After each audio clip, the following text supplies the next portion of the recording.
जय श्री राधे। पूज्य श्री सद्गुरुदेव भगवान के चरणों में प्रणाम। संत भगवान कहते हैं, भगवान की भक्ति का व्यापार भक्तों से चलता है। इसलिए भगवान ने भक्तों संतों को खुली छूट दे रखी है कि तुम जिसके ऊपर हाथ रख दो, जिसके ऊपर दृष्टि कर दो, उसका उद्धार मैं करूँगा। इसलिए तो श्री हरिराम व्यास जी से श्री हरिवंश महाप्रभु जी कह रहे हैं, श्याम श्यामा पद कमल संगी सिरनाय। जो श्यामा श्याम के चरण कमलों के अनुरागी जन हैं, उनके चरणों में अनुराग करो, क्योंकि इससे बहुत जल्दी भगवान रीझते हैं। अगर प्रेमी जन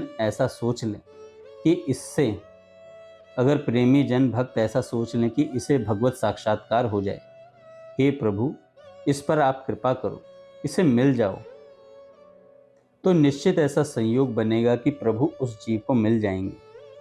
देखो, संतों के चरित्र पढ़ो, उनके वचनों को ध्यान पूर्वक सुनो, उनका मनन करो और उन्हें आचरण में उतारो, तो पर्दा हट जाएगा और आत्म साक्षात्कार अथवा भगवत साक्षात्कार हो जाएगा। भगवान में और भगवान के भक्त में किंचित मात्र भी भेद नहीं है। सच्चे महापुरुष जन जब प्रवचन करते हैं तो उनके वचनों में एक ऐसा प्रभाव होता है कि सुनने वाला तत्काल राग रहित हो जाए, क्योंकि भगवद रस में डूबे हुए उनके अनुभूत वचन होते हैं। इसलिए श्रवण करने वाले के हृदय में तत्काल प्रभु के नाम में प्रीति, प्रभु के चरणार विंद में प्रीति हो जाती है। संसार से राग हटने लगता है। ऐसी सामर्थ्य महापुरुषों की वाणी में स्वाभाविक होती है। यदि हमारे हृदय में भजन नहीं होता, फिर हम बोलें तो बातें केवल होती हैं, मनोरंजन मात्र होता है, लेकिन प्रभाव नहीं पड़ता। श्री श्यामा श्याम की कृपा से महापुरुषों का सानिध्य मिलता है। इसलिए कृपा और भगवत प्रेमी महात्माओं का सानिध्य एक ही बात है। कोई भी संत, कोई भी महापुरुष, चाहे वे किसी भी संप्रदाय के हों, वो सब हमारे प्रभु के प्राण प्यारे हैं। कहीं संप्रदायवाद या उपासना पद्धति पर दृष्टि रखकर किसी की अवहेलना, किसी की निंदा, किसी के प्रति हे बुद्धि ना हो जाए, नहीं तो आपकी उपासना का मार्ग रुक जाएगा। संतों का सानिध्य ऐसा होता है जैसे आग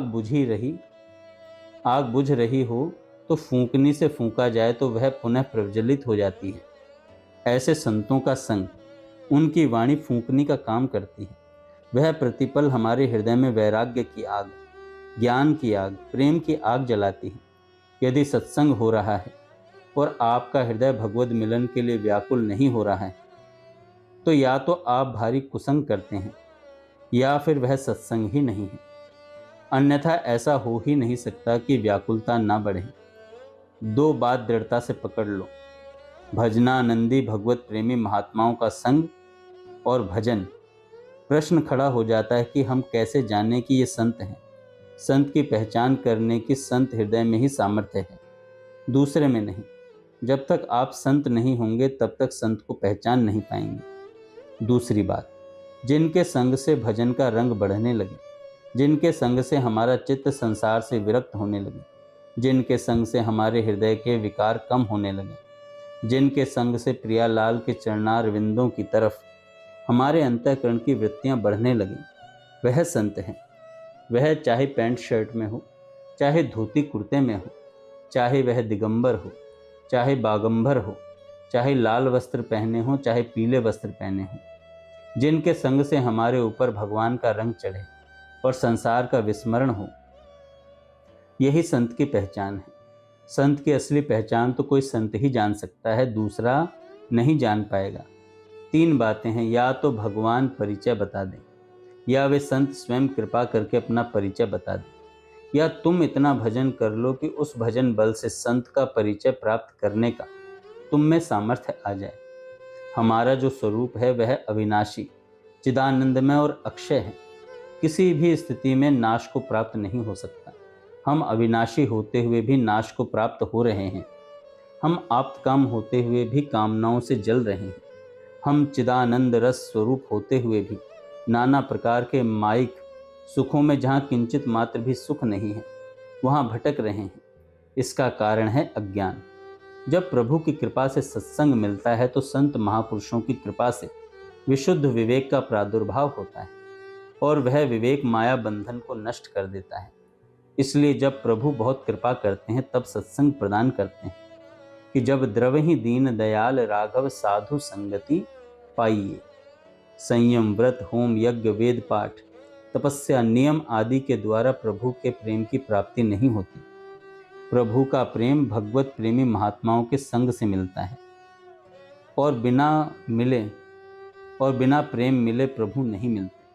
संयम, व्रत, सत, मख करत, वेद पाठ, तप, नेम, इन करी हरि पयत नहीं, बिनु आए और प्रेम।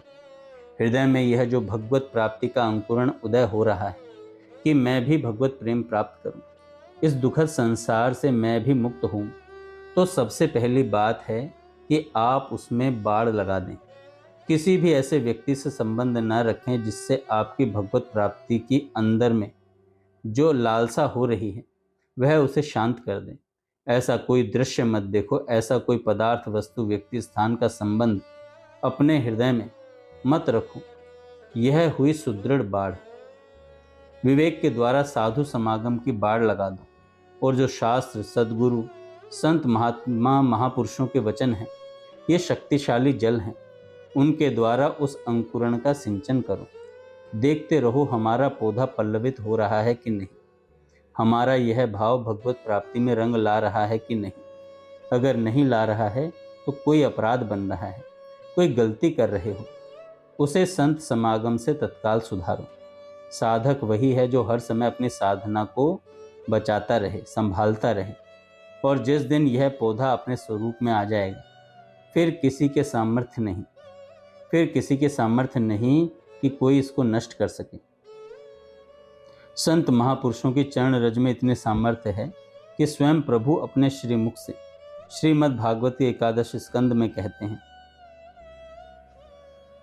निरपेक्षम मुनि शांतम निर्वैरम समदर्शनम। निरपेक्षम जो निरपेक्ष है, अर्थात जो किसी की अपेक्षा नहीं रखते, किसी से कोई चाह नहीं रखते। मुनिम जो मननशील हैं, अर्थात जो सदैव प्रभु के चरणारविंद का मनन करते रहते हैं। शांतम जिनकी वृत्तियां शांत हैं। निर्वैरम जो निर्वैर यानी अजात शत्रु हैं, अर्थात जिनका किसी से किसी भी तरीके का द्वेष, द्रोह, वैर भाव आदि नहीं है। समदर्शनम जो सदैव एक ही सत्ता का सर्वत्र दर्शन करते हैं, अर्थात सर्वत्र भगवत दर्शन करते हैं। वासुदेवः सर्वमिति। ऐसे निरपेक्ष, मननशील, शांत, निर्वैर, समदर्शी महापुरुषों के पीछे पीछे मैं स्वयं घूमता हूँ ताकि उनकी चरण रज मुझ पर पड़े और मैं पावन हो जाऊं। हे नाथ, मेरे हृदय में भी कोई विकार न रहे, कोई भी वासना न रहे, कोई अन्य इच्छा न रहे, एकमात्र आपके प्रेम में उन्मत्त हो जाऊं। हम सबको प्रभु से ऐसी कृपा की चाह रखनी चाहिए, ऐसी चाह रखनी चाहिए। जय श्री राधे।